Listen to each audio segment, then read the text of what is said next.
kembali untuk melakukan kegiatan diseminasi budaya positif calon guru penggerak angkatan ke-11 kelas 2, 4, dan 6 dari SD Negeri 2 Lawak. Untuk mengawali kegiatan hari ini, kita buka dengan bacaan surat Al-Fatihah terlebih dahulu. Al-Fatihah dimulai.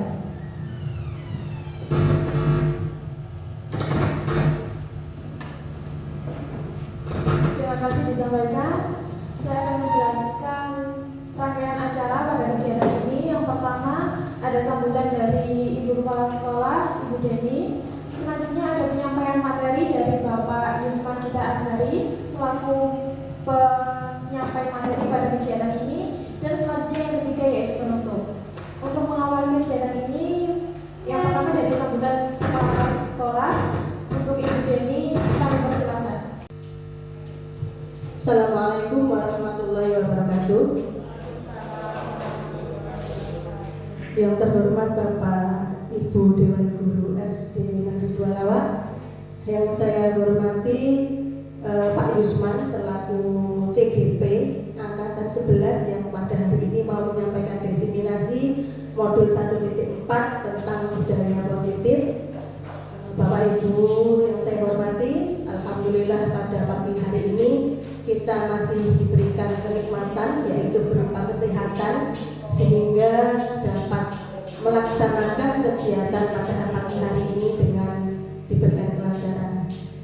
Mudah-mudahan apa yang nanti disampaikan oleh Pak Yusman bermanfaat bagi kita semua, terutama untuk anak-anak, karena budaya positif itu sangat penting bagi lembaga, terutama untuk anak-anak. Tapi bukan hanya untuk anak-anak saja, budaya positif harus kita terapkan pada diri kita sendiri, terutama kita sebagai guru harus memberikan contoh yang baik kepada peserta didik atau anak-anak kita semua. Dan saya harapkan Bapak Ibu semua yang di sini kebetulan belum mengikuti penggerak atau CGP, mudah-mudahan bisa mengikuti jejaknya Pak Yusman untuk segera mendaftarkan sebagai CGP di angkatan berikutnya, begitu agar sekolah kita menjadi sekolah yang lebih maju, sekolah yang dirindukan oleh anak-anak, dan sekolah yang tentunya dibanggakan oleh masyarakat sekitar. Mungkin hanya itu yang dapat saya sampaikan. Mudah-mudahan kegiatan hari ini dari awal sampai akhir lancar, tidak ada halangan, dan apa yang nanti disampaikan oleh Pak Yusman bisa bermanfaat buat kita semua dan bisa merubah sekolah ini jauh lebih baik lagi dari yang sebelumnya. Mungkin hanya itu, kurang lebihnya mohon maaf. Saya akhiri. Assalamualaikum warahmatullahi wabarakatuh.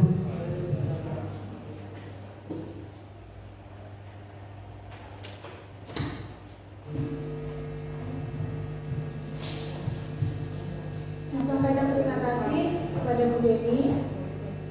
Selanjutnya acara yang kedua yaitu acara inti dari kegiatan.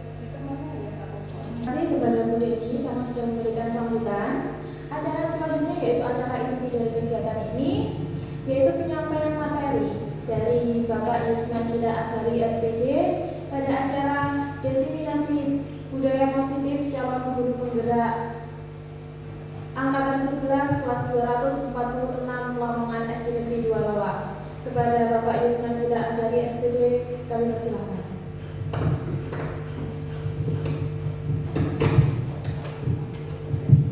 Terima kasih disampaikan. Assalamualaikum warahmatullahi wabarakatuh. Alhamdulillahirabbil alamin wassalatu wassalamu ala asrofil mursalin wa ala alihi wa sahbihi ajmain amma ba'du. Bersyukur kepada Allah yang mengucapkan alhamdulillahirabbil alamin, yang mana pada kesempatan hari ini kita semua masih bisa melaksanakan kegiatan rutinitas kesehatan dan keadaan sehat walafiat.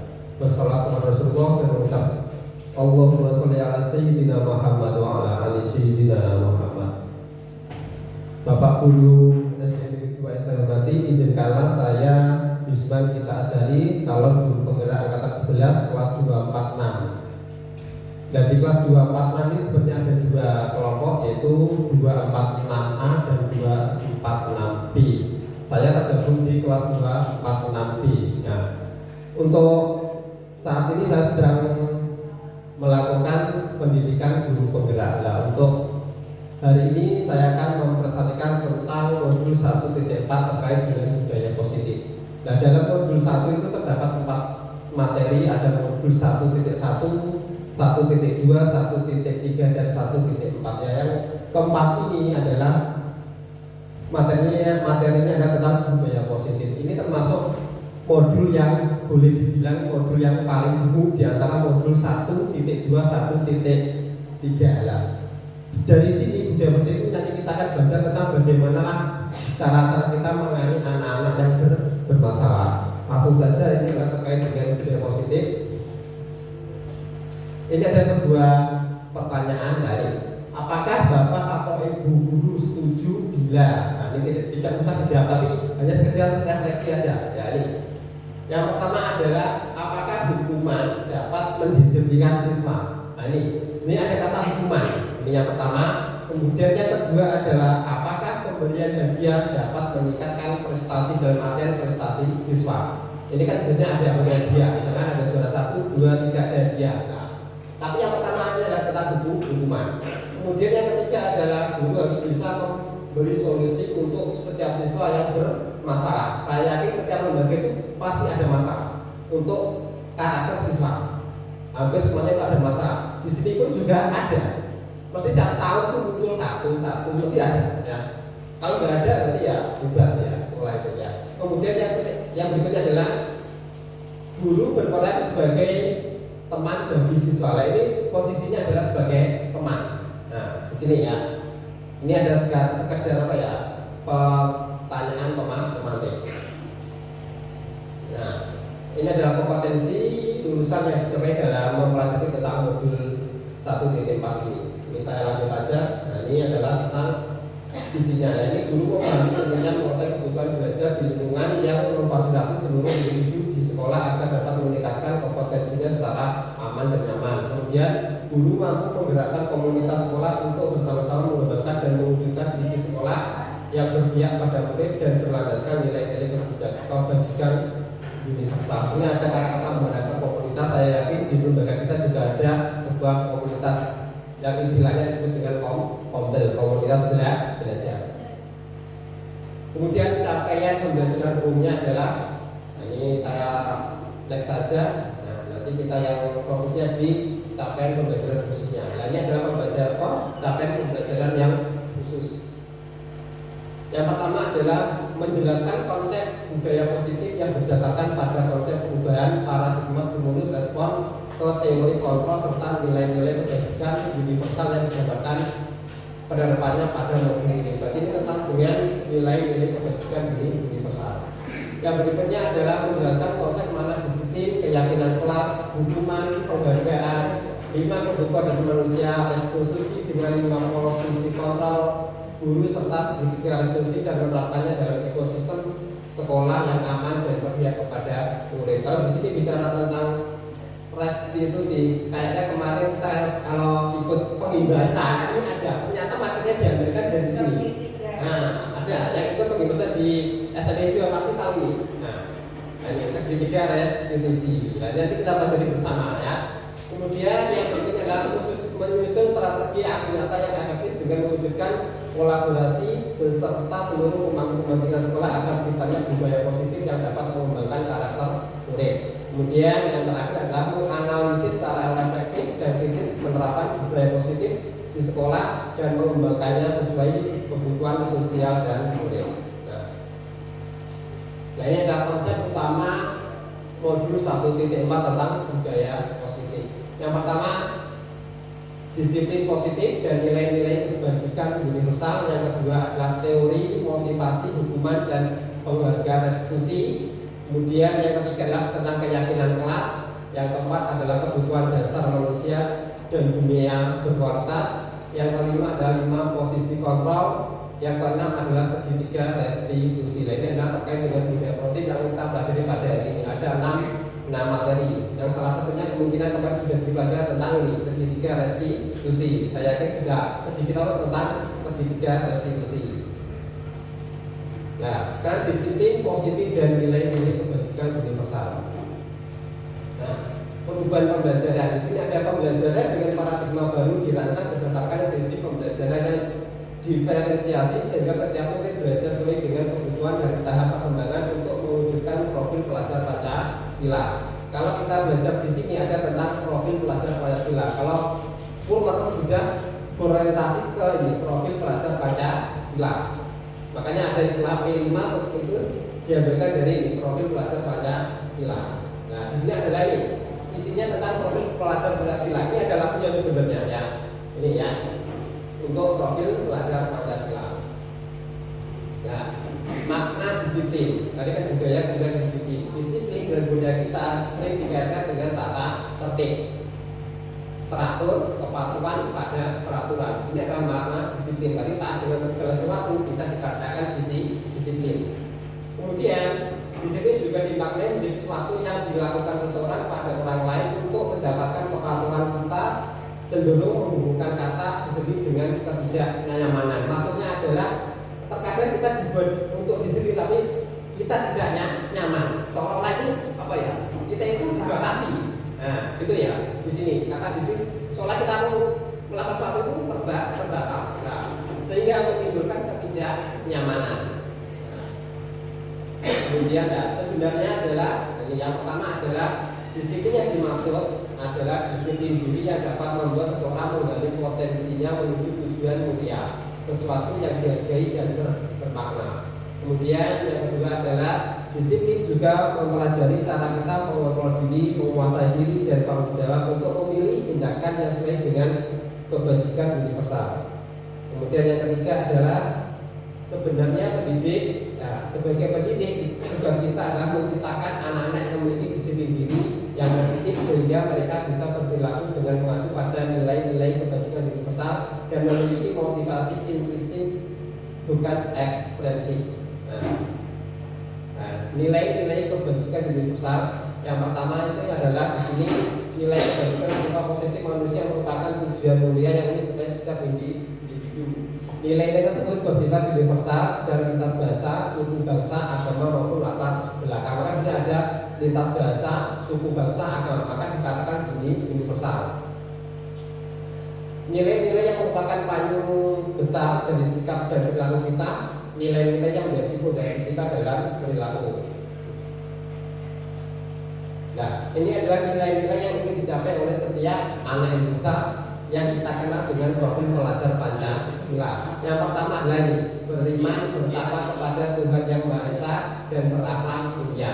Yang kedua adalah mandiri, yang ketiga adalah bernalarkistis, kemudian yang keempat adalah berkebinekaan global, yang kelima adalah gotong royong, yang terakhir adalah kreatif. Ini adalah sesuai dengan profil pelajar Pancasila. Ini selalu ada dalam mata pelajaran yang kita ajarkan. Di sini ada beriman, berhubungan dengan religius, mandiri. Contohnya kegiatannya misalkan pada kegiatan pramuka juga bisa masuk di sini. Bernalarkistis itu ada berpikiran yang positif. Kemudian ada berkebinekaan dalam menghargai atau istilahnya itu saling menghormati. Nah, karena di sini itu kalau pembelajaran di sini terkadang itu kita terbentur. Ya, kayak di lembaga kita kan sering mengadakan kegiatan kayak kalau Jumat itu karena Jumat bersih. Jumat religi. Nah, kita ada kegiatan kayak seperti istighosah dan lain, tapi di lembaga tertentu itu tidak bisa karena ada orang tua itu yang tidak istilahnya itu nggak mau ikut karena dia kan punya keyakinan yang berbeda. Itu sering terjadi di pesisir utara. Kan di sana tidak ada tahlilan, nggak ada. Makanya di sana itu terkesan itu ada anak yang nggak boleh ikut. Itu ada di sana. Nah itu sebenarnya di sini letaknya di sini kebinekaan global. Kemudian adalah gotong royong. Saya yakin ini sudah ada di lembaga kita. Kemudian ada kreatif, ada memunculkan ide-ide baru. Ini adalah profil pelajar Pancasila yang di sini ada. Nah, dalam rangka menciptakan lingkungan yang positif, maka setiap warga sekolah dan pemangku kepentingan perlu saling mendukung, menghayati dan menerapkan nilai-nilai kebajikan yang telah disepakati bersama. Dalam penerapan nilai-nilai kebajikan ini perlu adanya disiplin diri dan tumbuh dari motivasi internal. Berarti intinya itu dari dalam dirinya sendiri, bukan dari luar. Nah, ini adalah tentang teori motivasi, hukuman, penghargaan, dan restitusi. Ini materi yang kedua. Motivasi perilaku manusia. Nah, ini motivasi itu adalah istilah dorongan yang timbul pada diri seorang secara sadar atau tidak untuk melakukan suatu tindakan dengan tujuan tertentu. Itulah terkait dengan pengertian motivasi. Motivasi tersendiri itu ada dua. Ya. Yang pertama adalah motivasi ekstrinsik yang berada di luar, kemudian ada motivasi intrinsik itu bisa dari dalam. Nah, yang pertama adalah ini, ada sebuah pernyataan untuk menghindari ketidaknyamanan atau hukuman. Apa yang akan terjadi apabila saya tidak melakukannya? Contohnya adalah di sini murid mengerjakan PR karena takut dihukum apabila tidak mengerjakan. Ini sering terjadi, ya. Dia terpaksa mengerjakan karena takut dengan hukuman. Nah, motivasinya apa? Motivasinya adalah eksternal, dari luar, karena dia takut untuk dihukum. Nah, ini motivasinya motivasi eksternal, dari luar dirinya. Kemudian yang kedua, yang kedua adalah untuk mendapatkan imbalan dari orang lain atau institusi. Apa yang akan saya dapatkan apabila saya melakukannya? Contohnya mungkin mengerjakan PR karena ini mendapatkan ujian dari gurunya. Ini termasuk juga dalam motivasi eksternal. Berarti dari luar, dia mau mengerjakan PR karena ada ujian. Pintar kamu sudah mengerjakan itu karena termasuk dalam motivasi eksternal. Nah, kemudian yang ketiga, untuk menghargai diri sendiri. Saya akan menjadi orang yang seperti apabila saya melakukannya. Contohnya adalah mungkin mengerjakan PR karena dia sadar harus bertanggung jawab terhadap tugas-tugasnya. Berarti ini adalah kalau dikategorikan adalah sebagai motivasi internal. Nah, ini kan beda. 1, 2, 3 ini beda, ya. Yang pertama adalah terkait dengan motivasi eksternal, kedua eksternal, yang ketiga dari motivasi internal atau istilahnya dengan tujuan disiplin kognitif yang perlu dikembangkannya adalah di sini ini, ya. Berarti tidak yang pertama, tapi yang ketiga ini adalah tentang motivasi perilaku manusia. Ya. Ini adalah hukuman dan konsekuensi. Nah, kita sering lihat ada hukuman, ada konsekuensi. Nah, saat terjadi pelanggaran terhadap keyakinan kelas atau sekolah, tentu terjadi tindakan penegakan terhadap keyakinan kelas atau sekolah tersebut. Umumnya tindakan tersebut berupa hukuman atau konsekuensi. Nah, ini biasa sering ini, ya, hukuman dan konsekuensi. Nah, sekarang hukuman. Nah, hukuman itu bersifat menyakitkan, tidak nyaman, biasanya spontan, murid takut, memaksa, murid membenci pada peraturan, murid menjadi rendah diri. Nah, ini konsep dirinya adalah menjadi konsep diri yang buruk. Nah, di sini ada kata menyakitkan, tidak nyaman, biasanya spontan. Nah, ini hukuman. Nah, kemudian yang kedua adalah tentang konsekuensi. Nah, kalau konsekuensi sendiri seperti ini. Konsekuensi bersifat mengontrol murid dengan penguatan positif, mendorong kepatuhan. Murid akan menghormati peraturan dan konsep diri baik. Karena di sini konsep diri dulu, di sini sudah meningkat, jadi konsep diri menjadi lebih baik karena ada konsekuensi. Nah, sekarang restitusi. Nah, restitusi adalah proses menciptakan kondisi bagi murid untuk memperbaiki kesalahan mereka sehingga mereka bisa kembali pada kelompok mereka dengan karakter yang lebih kuat. Restitusi juga merupakan proses kolaboratif yang mengajarkan murid untuk mencari solusi untuk masalah mereka dan membantu murid berpikir tentang orang seperti apa yang mereka ingin menjadi tujuan mulia dan bagaimana mereka harus melakukan orang. Karena menurut dosen tahun 2004. Nah, ini adalah ciri-cirinya restitusi. Nah, bukan untuk menebus kesalahan, namun untuk belajar dari kesalahan. Yang kedua adalah memperbaiki hubungan. Biasanya itu kalau dihukum itu mesti ada dendam itu mesti ada, ya. Kalau kita menulisnya ada kata dendam itu ada, ya. Tawaran bukan paksaan, Kemudian adalah restitusi menuntut untuk melihat ke dalam diri. Restitusi mencari kebutuhan dasar yang mendasari tindakan. Restitusi diri adalah cara yang paling baik. Kemudian restitusi fokus pada karakter bukan tindakan. Restitusi fokus pada solusi. Restitusi mengembalikan murid yang berbuat salah pada kelompoknya. Adalah ciri-ciri tentang restitusi. Nah, perbedaan contoh kasus tidak menggunakan PR ini. Nah, contohnya adalah ini, guru menghukum murid. Nah, ini guru menghukum murid tersebut maju dan berdiri di depan kelas selama jam pelajaran. Nah, guru menghukum murid ini karena tidak mengerjakan PR, maka apa? Dia betul-betul maju di depan kelas selama jam pelajaran. Termasuk ini ada hukuman.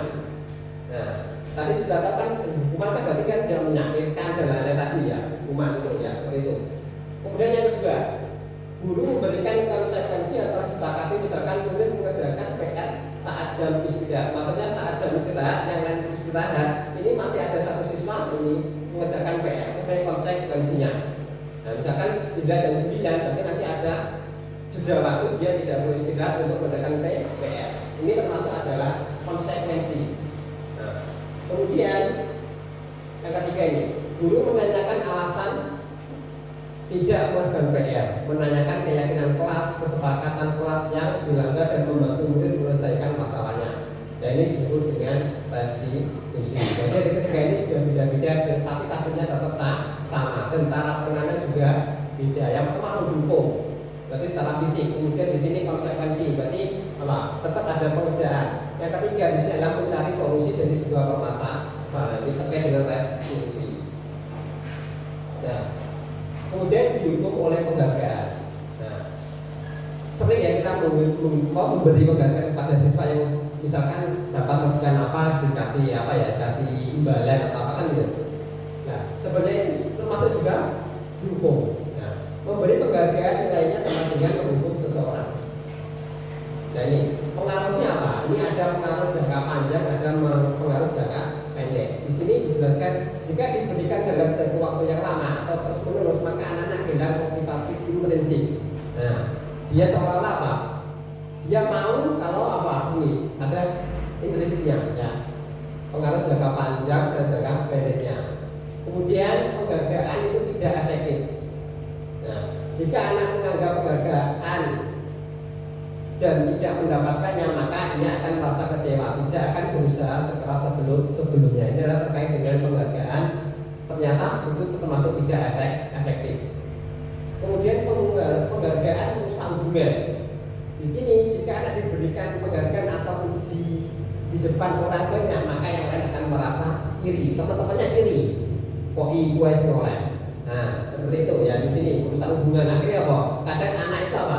Dijauhi teman-temannya karena ini. Nah, sering dikasih apa? Penghargaan sehingga yang lain merasa iri. Kemudian, nah, penghargaan mematikan kreativitas.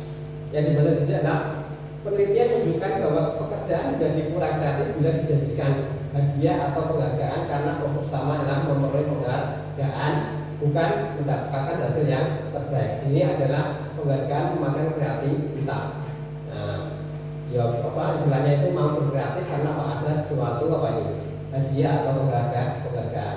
Kemudian yang kelima adalah penghargaan yang penghukum. Maksudnya adalah penghargaan hukum mereka tidak mendapatkan penghargaan. Contoh adalah di ranking kelas. Nah, makanya untuk sekarang ini tidak ada sistem perankingan di kelas, ya, dikosongi, ya. Kemudian yang terakhir adalah penghargaan mematikan motivasi intrinsik. Nah, saat anak bangga dan gembira terhadap pencapaiannya, maka sebenarnya sudah mendapatkan penghargaan alamiah. Tapi apabila kita memberikan penghargaan lain, maka kita akan mengambil kegembiraan alamiah saat itu dan mematikan motivasi intrinsik untuk terus mengeksplor pencapaiannya. Ini terkait dengan penghargaan, ya, dampak-dampaknya. Nah, sekarang kita ke keyakinan kelas. Nah, ini keyakinan kelas itu kan sebelum kita masukkan ajaran baru, ya, biasanya kita membuat seperti ini, keyakinan kelas yang dibuat dari siswa untuk siswa dan dilakukan oleh siswa. Nah, ini mengapa keyakinan kelas, mengapa tidak peraturan kelas? Nah, ini mengapa kita memiliki peraturan Mengapa kita memiliki peraturan tentang penggunaan helm pada saat mengendarai kendaraan bermotor?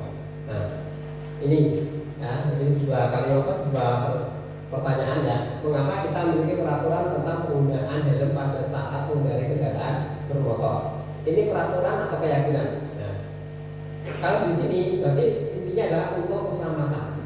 Nah, kenapa? Karena dengan kita memakai helm kita yakin untuk selamat. Nah, di sini ya. Kalau peraturan kan beda lagi. Nah, berarti di sini adalah untuk keselamatan. Kemudian ini contoh lagi adalah mengapa kita perlu memiliki peraturan tentang penggunaan masker dan mencuci tangan setiap saat. Ini adalah untuk kesehatan. Nah, berarti dengan menggunakan masker dan mencuci tangan yakin berarti dampaknya adalah untuk kesehatan. Ini adalah tentang keyakinan. Nah, nilai-nilai keselamatan dan kesehatan inilah yang kita sebut dengan nilai suatu keyakinan, yaitu nilai-nilai kebajikan universal yang disepakati secara tersirat dan tersurat lepas dari latar belakang suku, negara, bahasa maupun agama. Kemudian yang tadi terkait dengan mencuci tangan, seorang akan lebih tergerak dan bersemangat untuk menjalankan keyakinannya daripada hanya sekedar mengikuti serangkaian peraturan yang tertulis tanpa adanya makna. Makanya di sini saya semaksimal mungkin untuk membuat sebuah keyakinan kelas. Nah, bagaimana cara membentuk keyakinan kelas itu? Yang pertama adalah bersifat lebih abstrak daripada peraturan. Kita buat yang sederhana saja. Ya. Kemudian yang kedua adalah berupaya berupa pernyataan universal, maksudnya secara global lah, gitu. Kemudian dibuat dalam bentuk yang positif. Nah, tidak mengikat ke siswa. Gitu. Berikutnya, hendaknya tidak terlalu banyak sehingga mudah diingat dan dipahami. Nah, di sini contohnya tentang keyakinan. Hendaknya tidak terlalu banyak, maksudnya kalimatnya tidak terlalu panjang, singkat, yang penting jelas. Kemudian berikutnya adalah sesuai kondisi kelas atau sekolah sehingga mudah diterapkan. Berarti kita lihat situasi lembaga kita, misalkan apa yang perlu dibuat sebuah keyakinan. Nah, setelah keyakinan terbuat, berarti seluruh warga kelas telah terlibat dalam pembuatan keyakinan kelas. Semuanya harus ikut menyelesaikan untuk keyakinan kelas tersebut. Ini adalah tentang bagaimana kita membentuk sebuah keyakinan kelas.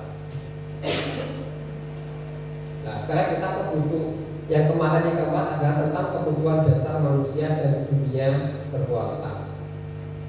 Nah, semua yang kita lakukan adalah usaha terbaik kita untuk mendapatkan apa yang kita inginkan. Ketika seorang pun melakukan suatu perbuatan yang bertentangan dengan nilai-nilai kebajikan atau melanggar peraturan sebenarnya dikarenakan mereka gagal memenuhi kebutuhan dasar mereka. Jadi seperti anak misalkan jadi temannya, seperti itu sebenarnya kadang dia itu merasa puas, senang, gitu.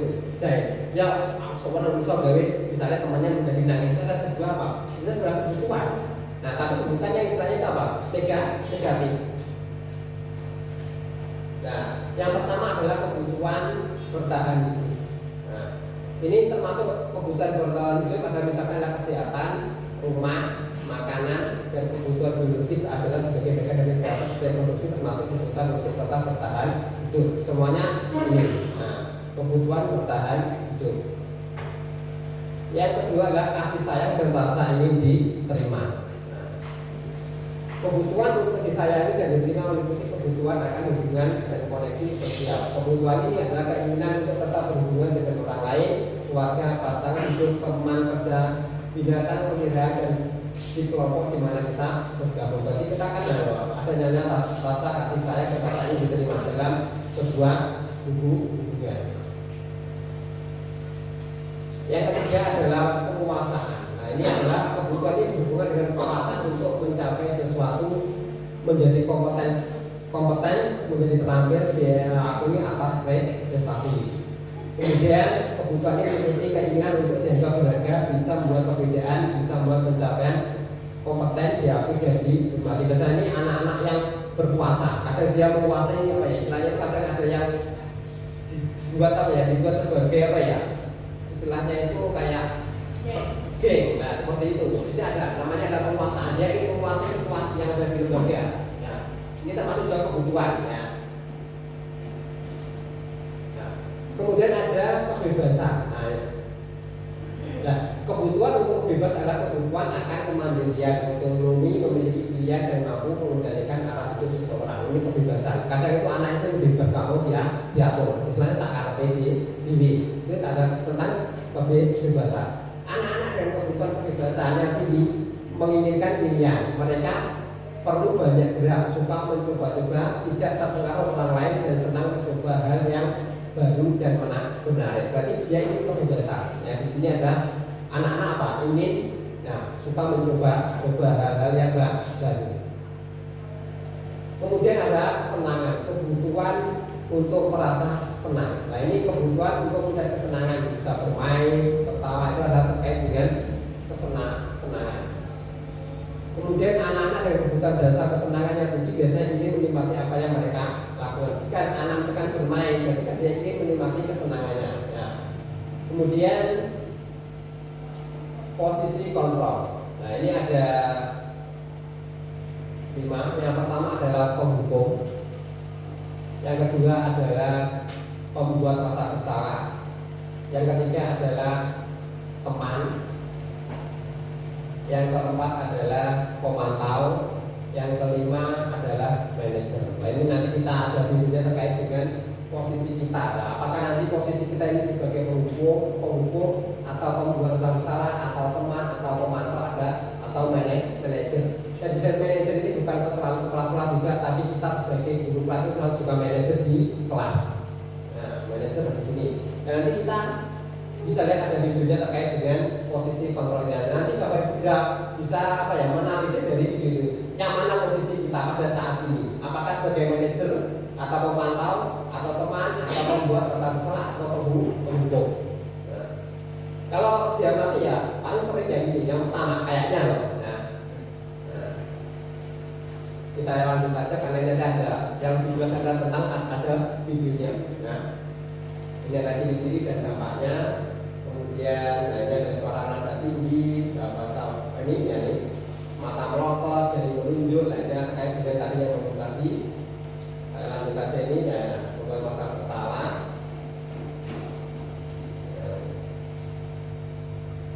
Nah, ini yang tadi teman. Nah, ini teman itu nanti ya, ini posisi guru tidak akan menyakiti murid, namun kita berupaya mengontrol diri melalui persuasi.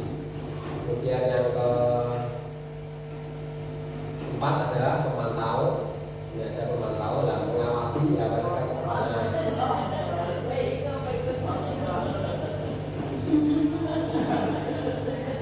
Kemudian ini yang berikutnya adalah yang terakhir adalah posisi kontrol manager. Ya.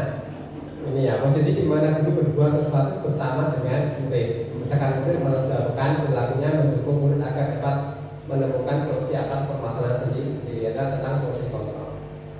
Nah, ini adalah ciri-cirinya. Nah, ini ada suara tulus, bahasa tidak kaku, mendekat kepada murid. Nah, ini adalah terkait dengan videonya. Ya. Ini bisa diamati bagaimana cara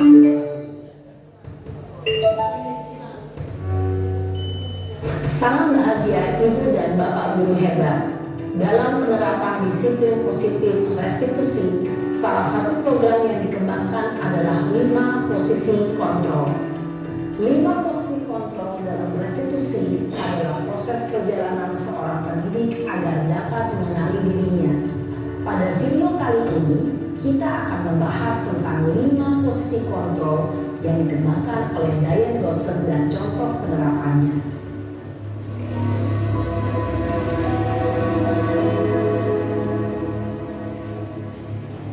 5 posisi kontrol itu adalah 1.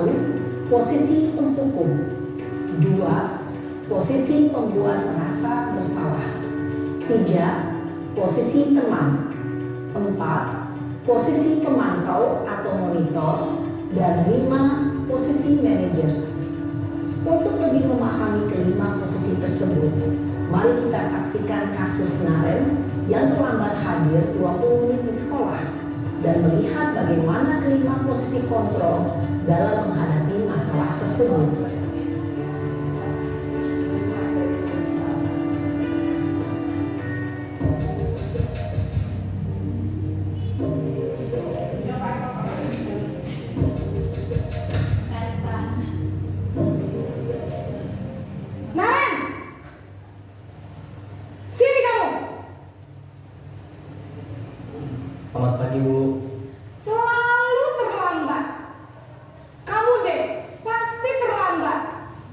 Maaf Bu, saya Apa?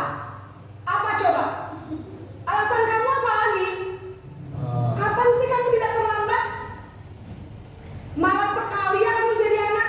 saya Dasar pemalas. Gak kapok-kapok sih kamu. Sudah berapa kali terlambat? Sana, kamu keliling lapangan basket 2 kali. kenapa saya harus keliling lapangan basket Bu? Kenapa? Kamu melawan ibu. Berani-beraninya jawab. Sudah terlambat, masih berani jawab pula. Sekarang, keliling lapangan basket 5 kali sekalian. Biar kapok. Cepat. Pergi sana ke lapangan basket. Posisi penghukum biasanya berbicara dengan nada tinggi, menghardik, menunjuk-nunjuk, menyakiti, dan menyindir. Hukuman bisa berupa fisik maupun psikis. Ibu dan bapak guru hebat. Dampak yang terjadi pada murid ketika guru berada pada posisi penghukum adalah murid cenderung akan memberontak, bahkan menyimpan dendam.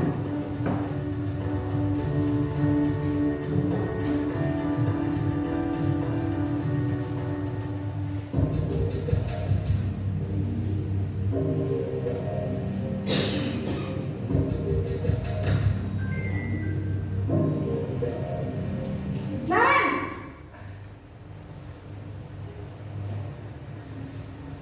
Selamat pagi Bu.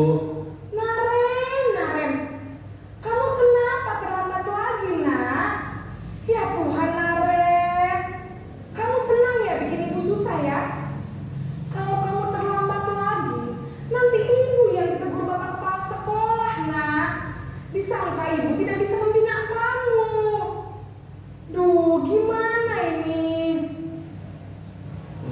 Maaf Bu, Duh Gusti Naren, kamu suka ya kalau ibu ditegur bapak kepala sekolah?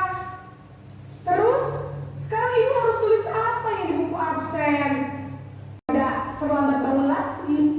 tidak ada Bu. Baik Naren, terima kasih untuk kerjasama kamu. Sekarang kamu perlu kembali ke kelas untuk belajar. Baik Bu, terima kasih. Posisi manajer adalah posisi kontrol yang disarankan untuk membimbing murid memiliki sikap disiplin yang positif, yaitu murid yang mandiri, bertanggung jawab, dan dapat memecahkan masalah. Tujuan dari posisi ini adalah agar murid dapat berefleksi atas tindakannya. Guru akan dengan tulus memberikan pertanyaan-pertanyaan bermakna, sehingga membuat murid dapat belajar dari kesalahannya dan mencari sebuah solusi untuk menyelesaikannya. Ibu dan bapak guru hebat, setelah mengamati adegan kelima posisi kontrol tadi, kira-kira posisi mana yang paling ideal? Posisi mana yang dapat menunjang motivasi intrinsik murid? Ya, tentu posisi manajer. Posisi ini memang posisi ideal yang ingin dituju setiap pendidik. Pada posisi inilah, guru dapat menerapkan disiplin positif yang berpihak pada murid, yang memerdekakan murid. Perjalanan seorang pendidik tentunya tidak mudah untuk sampai pada posisi seorang manajer. Namun, tujuan kita pasti, yaitu menciptakan murid-murid yang mandiri, merdeka, dan bertanggung jawab. Semoga penggambaran 5 posisi kontrol yang telah diperlihatkan ini dapat menjadi ajang refleksi bagi kita semua, agar dapat terus mengasah dan menerapkan disiplin positif yang memerdekakan murid. Mari terus berlatih dan bersemangat. Selamat menerapkan. Salam dan bahagia Ibu dan Bapak Guru hebat.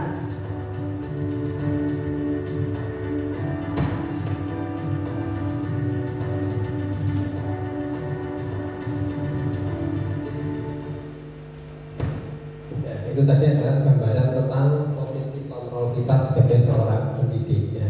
Ada 5 posisi yang biasanya sering kita lakukan ya.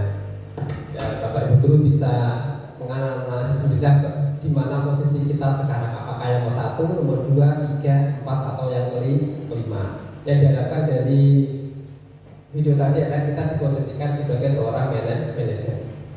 Nah, kita lanjut ke materi berbeda tentang segitiga restitusi. Nah, ini mungkin sudah banyak yang tahu tentang segitiga restitusi. Proses menciptakan kondisi bagi peserta didik untuk memperbaiki kesalahan mereka sehingga mereka tidak bisa kembali pada kelompok mereka dengan karakter yang lebih kuat. Tidak maka dari segitiga restitusi. Nah, ini adalah gambaran tentang segitiga restitusinya. Di sini ada menstabilkan identitas, kemudian ada validasi tindakan yang salah, kemudian ada menanyakan tentang keyakinan. Ini sama dengan tadi, yang pertama adalah menstabilkan identitas, yang kedua adalah validasi tindakan yang salah, kemudian yang ketiga adalah menanyakan tentang keyakinan. Nah, karya menstabilkan identitas. Ya, bagian dari dasar segitiga bertujuan untuk mengubah identitas anak dari orang yang gagal karena melakukan kesalahan menjadi orang yang sukses. Anak yang melanggar peraturan karena sedang mencari perhatian adalah anak yang sedang mengalami kegagalan. Dia mencoba memenuhi kebutuhannya namun ada benturan. Kalau kita ingin jadi relatif, maka kita harus meyakinkan si anak dengan mengucapkan kalimat-kalimat seperti ini. Berbuat salah itu tidak apa-apa, tidak ada manusia yang sempurna. Kita bisa menyelesaikan ini. Kamu berhak merasa begitu. Ini kata-kata yang biasa digunakan untuk menstabilkan identitas anak jika terjadi kesalahan. Yang kedua adalah validasi tindakan yang salah. Nah, menurut teori kontrol, semua tindakan manusia baik buruk pasti memiliki maksud dan tujuan tertentu. Seorang guru yang memahami teori ini pasti akan mengubah pandangannya dari teori stimulus respon ke berpikir proaktif yang mengenali tujuan dari setiap tindakan. Kalimat-kalimat di bawah ini yang bisa dipakai untuk memvalidasi tindakan yang salah. Padahal kamu bisa melakukan yang lebih buruk dari ini ya. Kamu pasti punya alasan mengapa melakukan hal itu. Kamu patut bangga pada dirimu sendiri karena kamu telah melindungi semua sesuatu yang penting buat kamu. Kemudian yang ketiga adalah menanyakan tentang keyakinan. Teori ini menyatakan bahwa kita pada dasarnya memiliki motivasi secara internal. Ketika identitas sukses telah dicapai, maka anak siap untuk dihubungkan dengan nilai yang dia percaya dan berpindah menjadi orang yang diinginkan. Pertanyaan dua ini menghubungkan keyakinan anak dengan keyakinan kelas atau keluarga. Apa yang kita percaya sebagai kelas atau keluarga, kemudian apa nilai-nilai umum yang telah kita sepakati, apa bayangan kita tentang kelas yang ideal. Itu adalah tentang segitiga restitusi, tentang menanyakan tentang keyakinan. Penting untuk kita menanyakan ke anak kehidupan seperti apa yang nantinya mereka inginkan. Apakah kamu ingin menjadi orang yang sukses, bertanggung jawab, atau bisa dipercaya? Kebanyakan anak akan mengatakan iya, tapi mereka tidak tahu bagaimana caranya untuk menjadi orang seperti itu. Setelah anak sudah mendapat gambar yang jelas tentang orang seperti apa yang mereka inginkan, guru dapat membantu anak-anak tetap fokus. Dan mungkin ini materi yang terakhir tentang modul 1.4. Mungkin ada pertanyaan dari Bapak atau Ibu guru terkait dengan materi ini. Monggo silakan kita sharing saja ya terkait dengan budaya positif. Atau mungkin ada yang menambahkan atau memberi penguatan tentang materi ini. Nah, monggo Pak Eko. Ada pertanyaan terkait dengan budaya positif?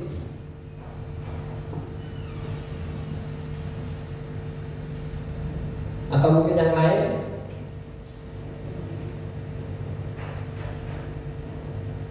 Nah, ini tentang segitiga. Tadi ada videonya juga terkait dengan posisi kontrol. Kemudian ada juga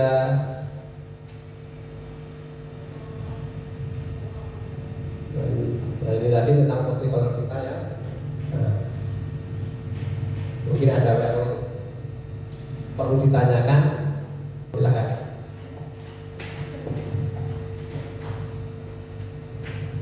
Terima kasih sudah diberikan kesempatan. Pada kesempatan ini saya mau bertanya tentang motivasi. Tadi Pak Suyusma sudah menjelaskan adanya motivasi internal maupun motivasi eksternal.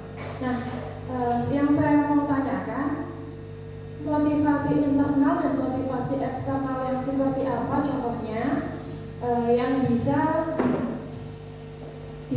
yang bisa menjadi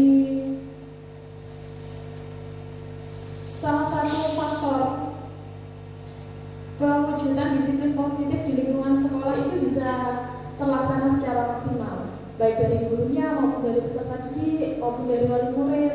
Motivasi internal dan eksternal yang seperti apa? Terima kasih. Terima kasih atas pertanyaannya. Ini terkait dengan motivasi eksternal dan internal. Kalau kita definisikan sebenarnya itu motivasi itu kan timbul dari dalam dirinya sendiri lah. Dari dalam dirinya sendiri itu kan bagi menjadi dua.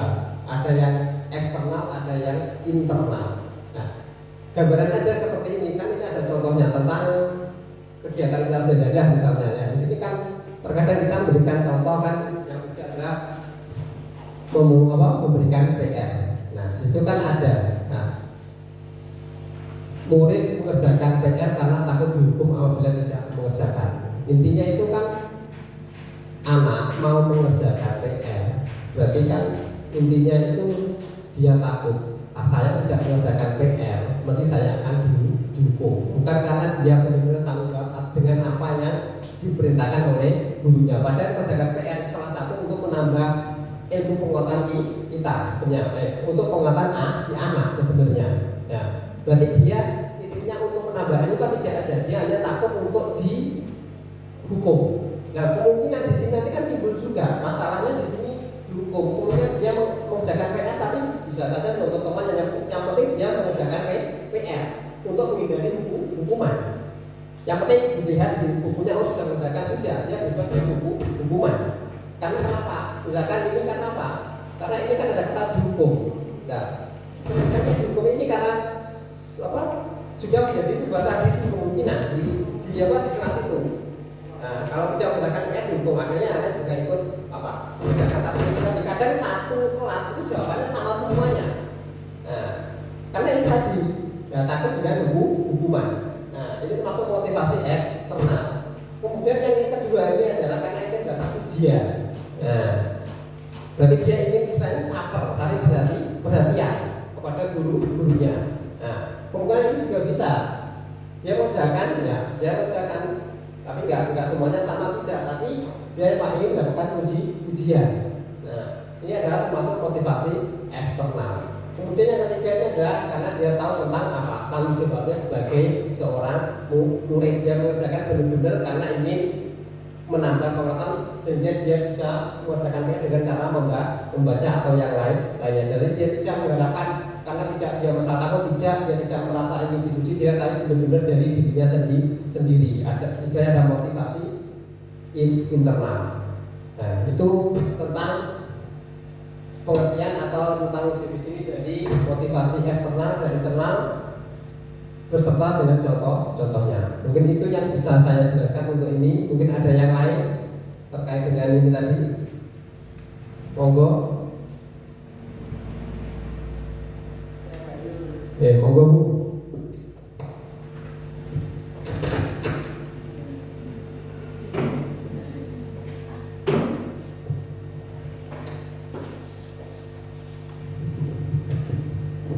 Terima kasih waktu yang diberikan. Menanggapi, saya di sini tidak bertanya atau juga tidak memberikan tanggapan, hanya saja saya menanggapi video tadi terkait 5 posisi kontrol tadi. Ada anak yang terlambat, kemudian ada berbagai tadi 5 kontrol sudah dicontohkan ya. Jadi kita sebagai guru mungkin ya memang diharapkan kita kedepannya adalah sebagai posisi manajer ya, sebagai posisi manajer itu yang paling baik. Tapi selama ini kita sebagai, kalau memang ada murid kita yang berbuat salah, kita sebagai manusia biasa walaupun diharapkan posisi manajer, tapi sedikit tetap ada guru yang merasa kenaan kok bocah ini kok dijer pasti ada seperti itu okay? Jadi ya mudah-mudahan kita sebagai guru kedepannya kita bisa menjadi guru di posisi kontrol sebagai manajer. Nah, yang perlu ditambahkan lagi, saya juga pernah melihat video ini juga kasusnya sama, ada anak yang terlambat. Ya. Video yang saya lihat pada waktu juga diklat kalau nggak salah, itu ada anak yang terlambat, anak perempuan terlambat. Nah, ada kesepakatan kelas di kelas itu, kalau ada anak yang terlambat maka pelajaran tidak akan dimulai. Nah, itu sudah kesepakatan kelas. Jadi kalau siswanya semuanya tidak ada salah satu saja yang belum masuk, maka pelajaran tidak akan dimulai. Nah, video yang saya lihat itu seperti itu. Kemudian suatu hari ada misalnya Siti lah namanya, perempuan datang terlambat. Bu guru dan anak-anak temannya itu tidak tanya kenapa dia terlambat, langsung dia dibully oleh teman-temannya. Bahkan dilempari kertas dan apa, tanpa tanya apa alasan dia terlambat hari pertama. Kemudian hari kedua dia terlambat lagi. Seperti biasa pelajaran tidak akan dimulai sebelum semuanya datang, kecuali memang kalau ada anak yang izin sakit, berarti dia kan tidak masuk.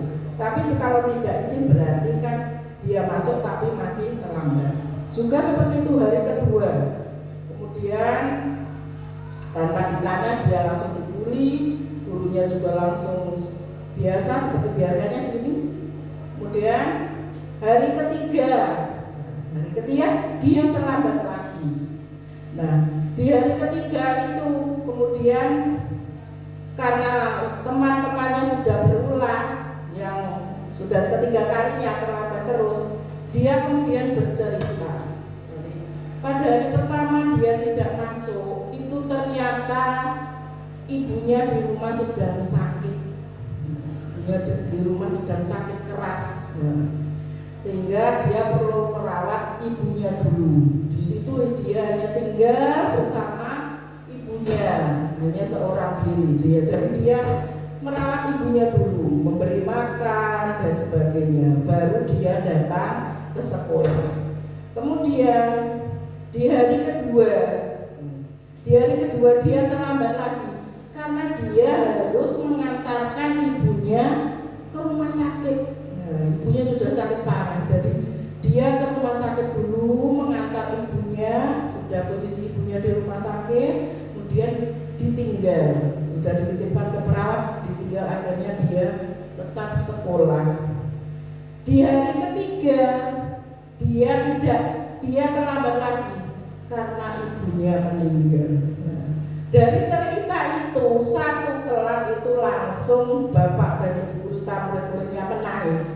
Jadi dari kasus ini kita belajar bahwa kalau memang ada murid kita yang sedang ada masalah, kita jangan berhenti bertanya kenapa dia bisa seperti itu. Mudah-mudahan kita bisa menjadi guru di posisi sebagai manajer itu ya. Terima kasih Pak Yus, itu yang pengalaman saya.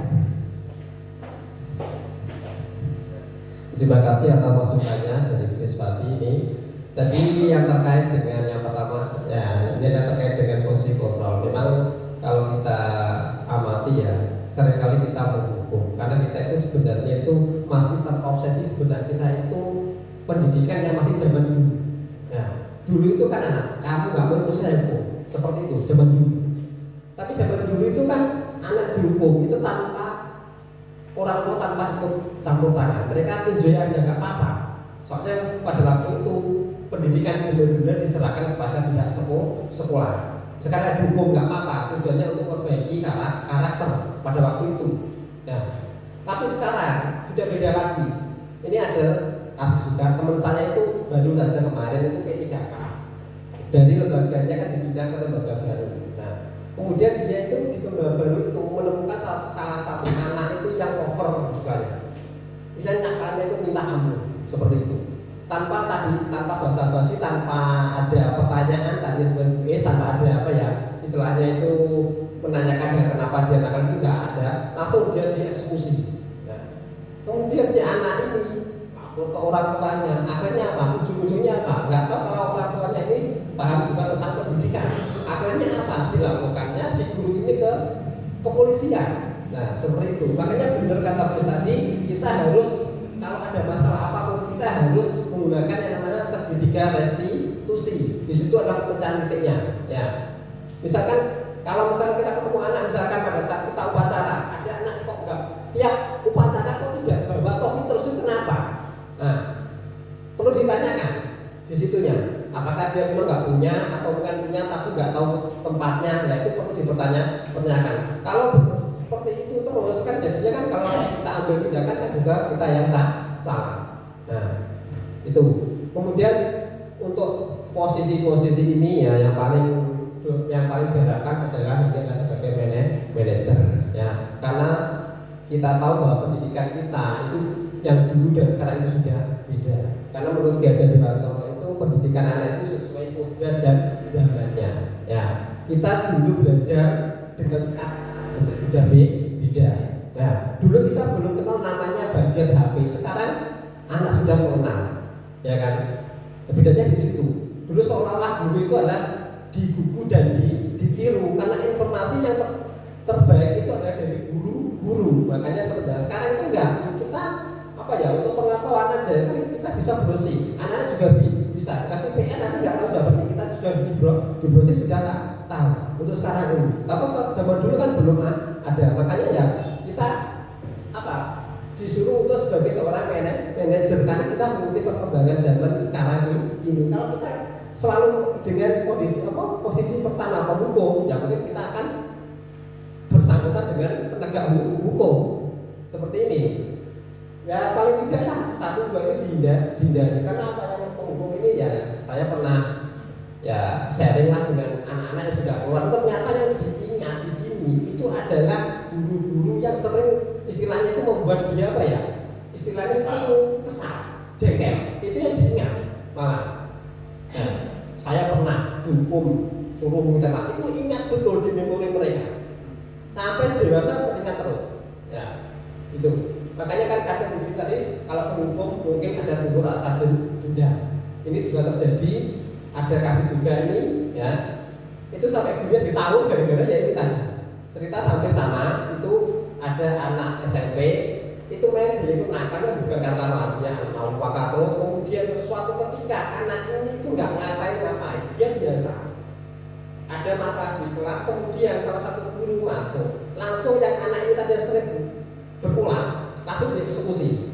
Dia nggak terima, padahal dia tidak melakukan, tapi dia paling tetapi dia anak yang paling nakal. Pada saat itu tapi dia pulang langsung karena gurunya itu diajar, sehingga dia pulang timbul dendam. Akhirnya gurunya pulang dari sekolah disegat, diajar kami seperti itu. Nah, memang benar seperti tadi guys, harus ada menanyakan terlebih dahulu. Karena kita eksekusi. Ya, mungkin itu ada lagi. Cukup. Nah, sudah ya. Nah, terima kasih Bapak Ibu sekalian ya terkait dengan presentasi kali ini terkait dengan modul 1.4 tentang budaya positif. Mudah-mudahan dengan kita saling berbagi ilmu ini yang kedepannya dapat kita implementasikan ke lembaga kita agar lembaga kita menjadi lembaga yang lebih kondusif dan saling menjaga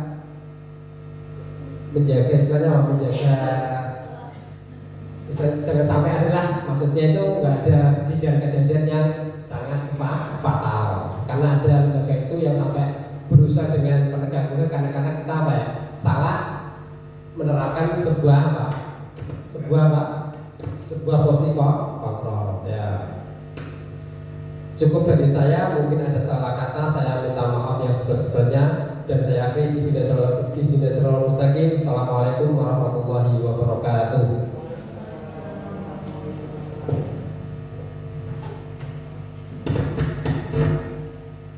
Disampaikan terima kasih kepada Bapak Yusman kita tadi. Materi yang sudah disampaikan, materinya sangat bermanfaat tentunya bagi kami Pak, tentang disiplin positif di lingkungan sekolah untuk menunjukkan profil belajar Pancasila. Tadi kita sudah banyak belajar tentang motivasi, hukuman, konsekuensi, restitusi, dan yang terakhir ada 5 posisi kontrol kita sebagai guru dalam menerapkan disiplin positif di lingkungan sekolah. Selanjutnya acara yang terakhir yaitu penutup. Saya sebagai pembawa acara dari awal sampai akhir tidak ada kata atau salah perbuatan dari saya. Atas nama pribadi saya memohon maaf yang sebesar-besarnya. Sebelum acara ini kita tutup, kita baca hamdalah bersama-sama. Alhamdulillahirobbilalamin. Alhamdulillah, terima kasih Bapak Ibu Guru semuanya. Wassalamualaikum warahmatullahi wabarakatuh. Assalamualaikum warahmatullahi wabarakatuh. Waalaikumsalam warahmatullahi wabarakatuh. Semangat pagi. Pagi luar biasa. SDN 2 Lawa bersama kita bisa. Yes. Terima kasih atas ya. Apa kabar anak-anak? Alhamdulillah saya sehat, saya hebat. Yes. Terima kasih juga ya pada kesempatan hari ini ya. Sebelumnya Pak ucapkan selamat buat kalian semua yang sudah duduk di kelas 6. Sebelumnya tahun kemarin kalian kelas 5, sekarang sudah kelas 6. Tentunya di awal tahun ini di kelas 6 ini tentunya ada sedikit perubahan. Kalau misalnya dulu kalian kelas 5 itu masih menjadi adik kelas 6, sekarang di kelas 6 kalian sudah menjadi yang anak yang paling besar. Dalam artian besar apanya? Besar pemikirannya. Jadi sudah tahu mana yang harus kalian laksanakan, mana yang harus kalian tinggalkan. Ya seperti itu ya. Pada kesempatan kali ini ya, Pak Yus ingin kalian nanti ke depannya untuk 1 tahun ke depan ya, selama belajar di kelas 6 khususnya di SDN gitu. Maksudnya kalian punya angan-angan atau unek-unek kalian. Saya belajarnya bagaimana sih yang ingin saya fungsikan di kelas ini. Nah, nanti silakan kalian buatkan unek-unek itu di selembar kertas. Silakan tulis ya. Silakan itu di situ nanti apa aja yang ada di pikiran kalian. Nah, saya ingin seperti ini Pak. Nanti saya seperti ini. Nanti silakan ditulis. Ya. Bisa? Ini ada kertas ini. Nanti silakan nanti ditulis menggunakan spidol. Ya, ini ada spidolnya. Silakan nanti bisa dipakai. Ya. Ini namanya kertas apa ini? Nggak tahu nih. Kertas apa yang seperti ini? Bukan nanti globing kalau seperti ini. Pak. Notes atau biasa disebut kertas post-it. Nah, silakan isi.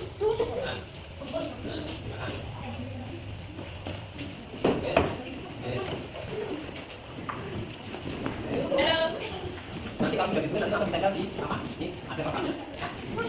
Tulis kalian ingin apa sih misalkan? Nah, kalian ingin kalian belajar seperti apa? Nah, ya seperti itu. Mas.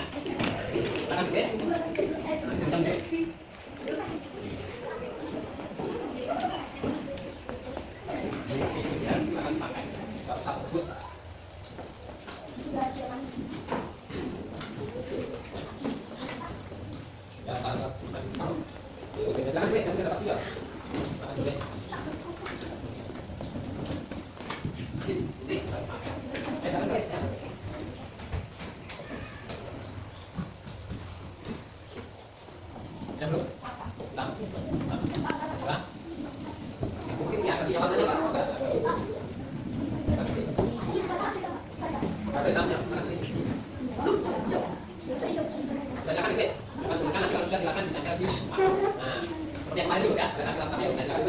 Apa yang ingin kalian inginkan pada saat kita belajar bersama-sama di kelas ini, silakan ditulis. Kalau sudah langsung bisa ditempel. Kalau sudah langsung bisa ditempel. Kalau sudah langsung bisa ditempel. Ya, silakan tempel. Apa sini? Nah, ayo, lain. Ayo. Cari yang lain apa tadi? Sama apa? Ayo. Silakan, apa yang kalian ingin tulis? Jangan kita pengaruh sebenarnya. Silakan. Nah, terus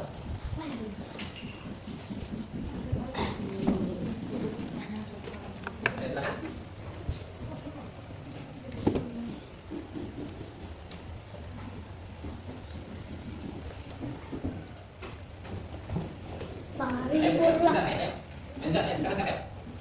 Sekarang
Kalau sudah, mari kita baca bersama atau kita sepakati bersama tentang apa yang sudah kalian tuliskan, ya. Nih, ya. Ini yang pertama di sini ada yang menginginkan semoga menjadi pribadi yang lebih baik. Nah, berarti kalau ini dimulai dari dirinya sendiri untuk selalu berbuat baik. Nah, ini bagus juga ini, ya. Kemudian di sini ada semoga menjadi anak yang baik dan berbakti kepada orang tua. Karena tahu di sini termasuk adalah Pak Guru itu termasuk orang tua kedua kalian. Berarti kalau misalkan di sini Pak Guru meminta bantuan atau mengarahkan kalian harus siap untuk apa? Membantu, ya. Ini. Kemudian ada lagi di sini harus tertib. Nah, ini tertib penting ini, ya. Tertib misalkan apa? Kita seperti apa? Berpakaian tertib, ya. Tertib untuk berpakaian, nah. Kemudian bersepatu juga termasuk salah satunya, ya. Setiap anak yang bersekolah itu harus bersepatu karena kalian sudah diberikan sepatu, ya. Ini. Kemudian ada sopan santun. Lah, ini termasuk etika kalian saat ketemu atau dalam ruangan kelas atau di luar ruangan kelas terhadap Bapak Ibu guru, ya. Ini, nah. Bisa no bullying. Lah, ini yang sering terjadi nih, no bullying. Berarti tidak ada pembulian, tidak ada yang saling mengolok, semuanya kita teman, ya. Bisa ini, ya, no bullying berarti bisa masuk, ya. Ini kemudian ada saling menghargai dan saling menghormati. Ini tadi sama dengan yang ini tadi, ya, hampir sama, ya, untuk saling menghargai dan menghormati. Kemudian dilarang so asik. Nah, kalau so asik maksudnya, ya, nah ini so asik dewe koncone main-main so asik dewe, ya, diajak main teman-temannya, ya. Ini so asik. Kemudian ada mengerjakan PR. Lah, namanya PR itu pekerjaan rumah, berarti tidak boleh dikerjakan di sekolah. Nah, ya kan? Nah, PR, ya, berarti dikerjakan di rumah. Kemudian ada lagi di sini menjaga fasilitas kelas. Ini juga penting, ya. Menes lambune itune apa? Gone kordene cepot yang digunakan, ya. Jangan sampai dirusak, ya. Enek kembang seperti apa di depan ini jojo dijuki watune, ya. Ojo diutus-utus kembangnya, ya. Nah, ini salah satunya tersebut. Kemudian tidak boleh makan saat pelajaran. Nah, ini juga penting, ya. Pada saat pelajaran kita tidak boleh makan, ya. Meskipun kalian bawa makanan tapi jangan dimakan terlebih dahulu, ya. Ini. Kemudian apalagi ini. Nah, semoga punya apa ini? Semoga punya abu di kelas makin baik dan disiplin. Nah, ini, ya, makin disiplin, ya, di sini, ya. Kemudian ini juga sama dengan ini tadi, bullying. Nah, ini, ya, tidak boleh saling mengolok, apalagi mengolok-olok orang tua, ya, tidak boleh, ya. Kemudian ada lagi saling menghormati dan menghargai sama dengan ini tadi.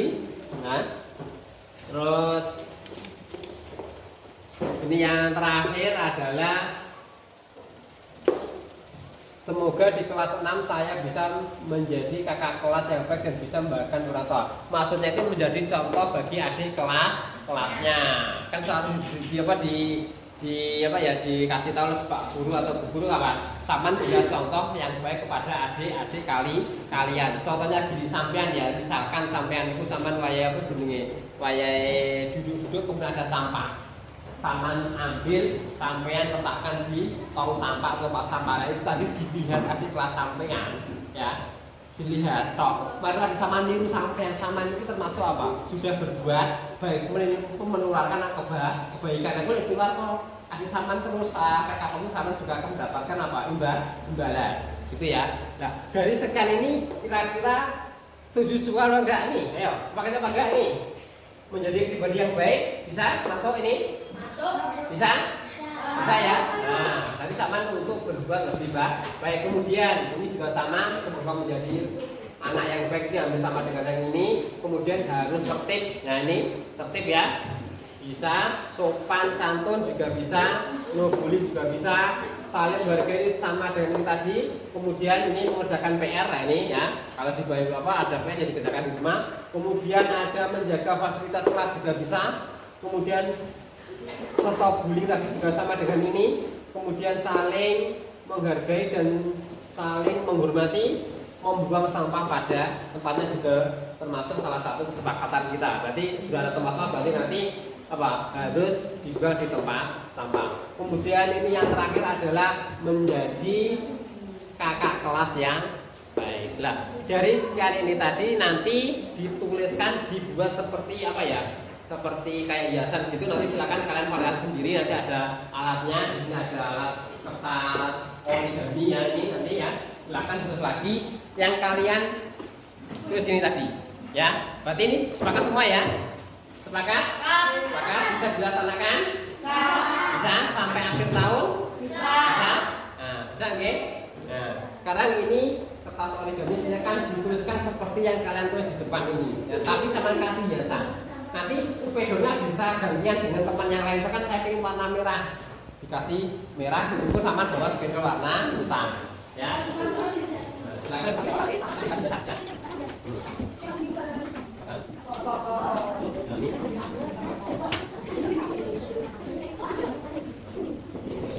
Ini.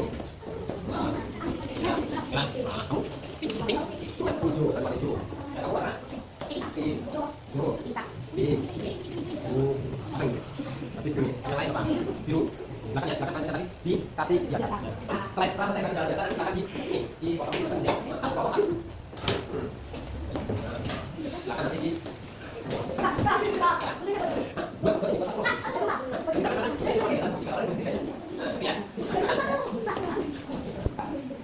Tidak ada ya, silakan ya, biar satunya kan bagaimana jangan apa yang tadi sama ya sama naik mungkin ya. Selain nanti kalau nanti ditempel di kertas. Bisa kata langsung yang kalian minta. Nah, ya, teman kali jangan di apa di kertas. Kasih tahu, Pak. Bisa Mas. Kenapa? Itu sama ya. Ya, nanti ya.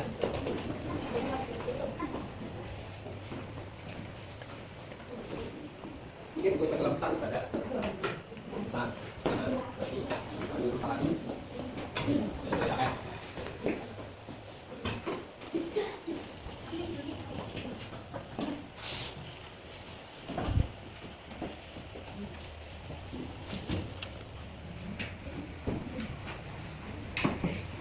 Bisa dikasih nama, bisa tapi itu apa?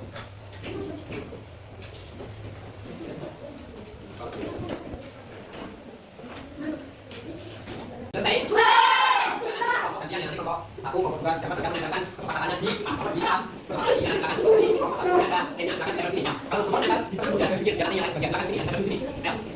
Ini. Ini kan juga apa sih? Nah, kita. Yang tadi tadi ini. Kita seperti ini. Yang lain.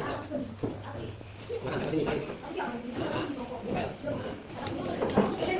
Nanti kita mau sana lanjut.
Kembali ke tempat.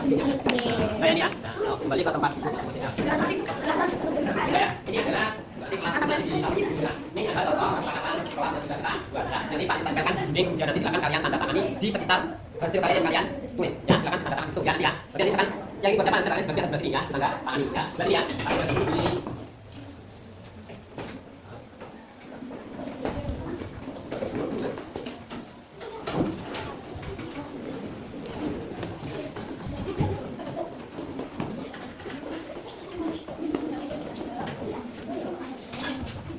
Silakan tanda tangan dulu dari video ya, silakan tanda tangan dulu, silakan.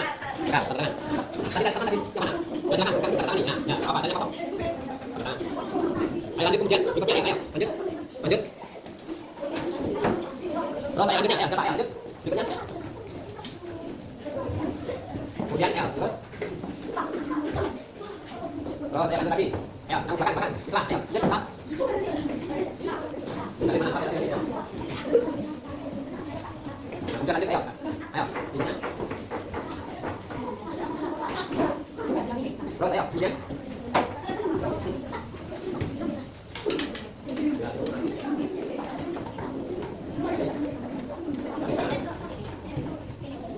Udah lanjut lagi. Ayo. Lagi.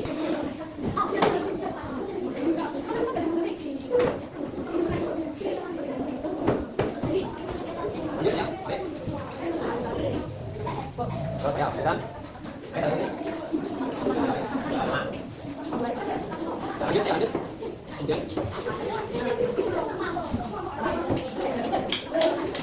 Terus yang lagi ya.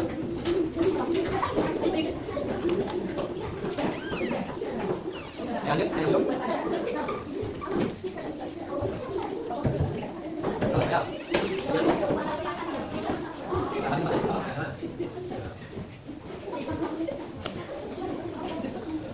Baik, sekarang kan, jadi kan sepakatan semuanya kalian sepakatan juga ini sepakat, kalian sudah ambil.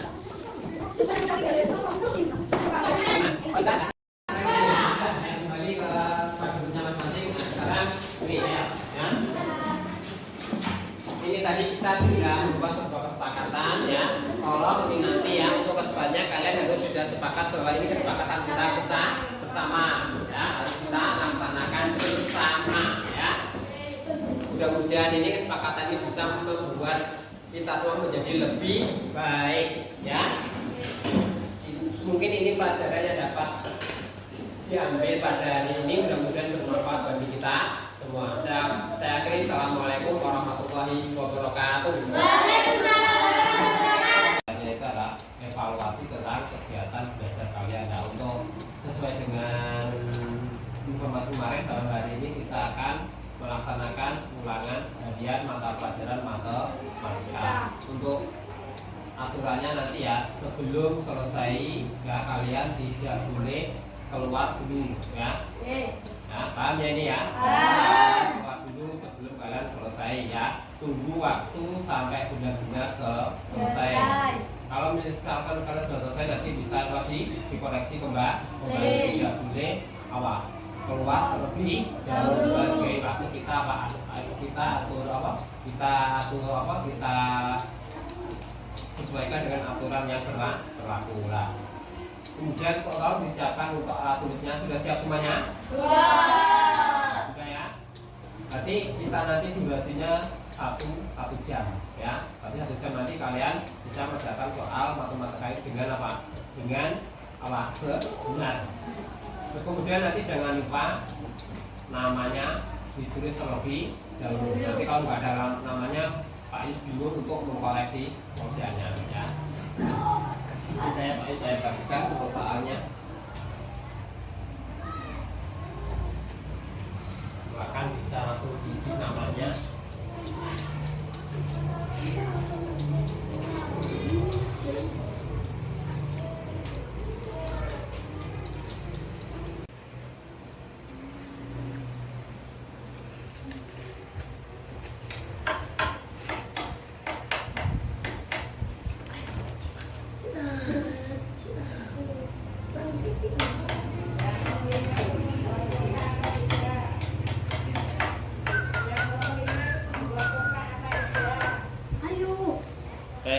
Zaki, kenapa?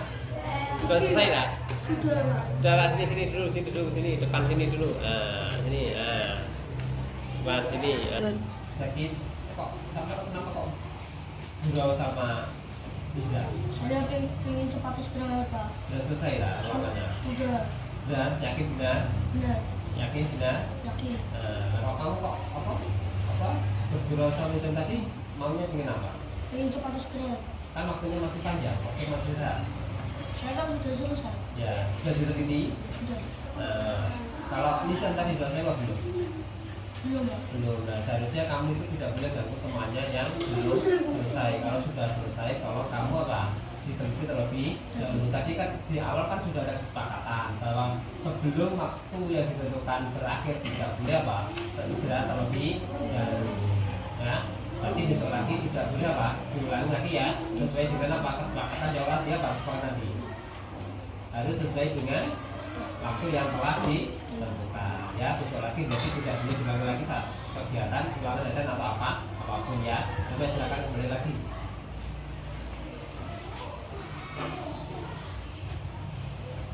Assalamualaikum warahmatullahi wabarakatuh. Perkenalkan, nama saya Ahmad Muzaki, siswa kelas 6 SDN 2 Lawak. Mohon maaf saya telah mengganggu teman saya yang sedang mengerjakan soal ulangan harian. Sesuai dengan kesepakatan kelas, saya tidak akan mengulanginya lagi. Terima kasih. Wassalamualaikum warahmatullahi wabarakatuh.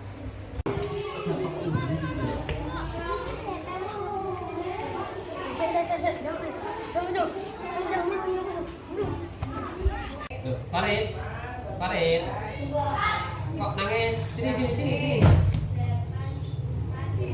Nah, duduk sini, duduk. Kenapa kamu? Jajan beli di mana tadi? Kok diambil Nizam kenapa? Masih diambil gitu aja, dipaksa, secara paksa. Oh, sekarang Nizam di mana Nizamnya?